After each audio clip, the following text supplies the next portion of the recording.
Hello everyone, আজ আমি তোমাদের সাথে শেয়ার করতে চলেছি আলুর চপের রেসিপি। তার জন্য প্রথমে নিয়ে নিয়েছি বেসন, তার মধ্যে দিয়ে দিলাম লবণ, হলুদ, গুঁড়ো লঙ্কা আর বেকিং সোডা। এরপর এগুলোকে ভালো করে মিশিয়ে নিলাম।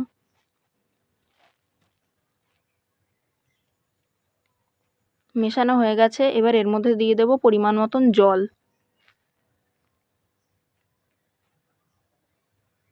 পরিমাণ মতন জল দিয়ে তৈরি করে নিলাম একটা স্মুথ ব্যাটার।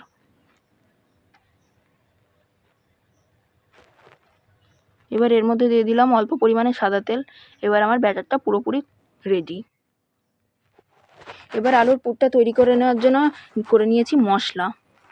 কড়াইতে তেল দিয়ে দিলাম। তেলটা গরম হয়ে যাওয়ার পরে এর মধ্যে দিয়ে দিলাম জিরে, দিয়ে দিলাম পেঁয়াজ কুচি, দিয়ে ভালো করে নেড়ে চেড়ে নিলাম। পেঁয়াজটা ভাজা ভাজা হয়ে গেলে এর মধ্যে দিয়ে দিলাম আদা রসুন বাটা, দিয়ে ভালো করে নেড়ে চেড়ে নিলাম।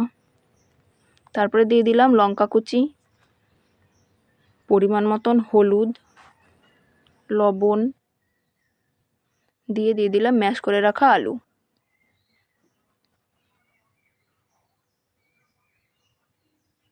তারপর ভালো করে নেড়ে চেড়ে নিলাম।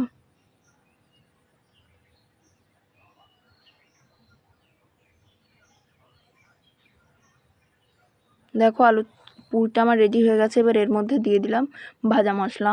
ভাজা মশলার মধ্যে আছে জিরে, ধনে আর শুকনো লঙ্কা। তারপরে ভালো করে নেড়ে চেড়ে নিয়ে আলুর পুরটা আমার রেডি হয়ে গেছে। এবার তুলে নেব।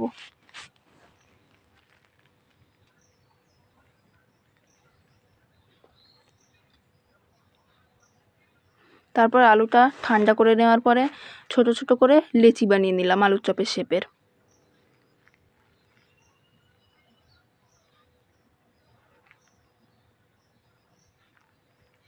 লেচিগুলো বানানো আমার হয়ে গেছে।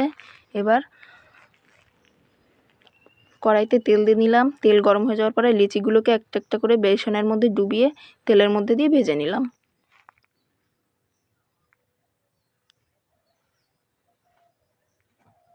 দেখো এইভাবেই আলুর চপ ভেজে নিলাম। দেখো আলুর চপ আমার ভাজা হয়ে গেছে। সো আজকের মতন টাটা।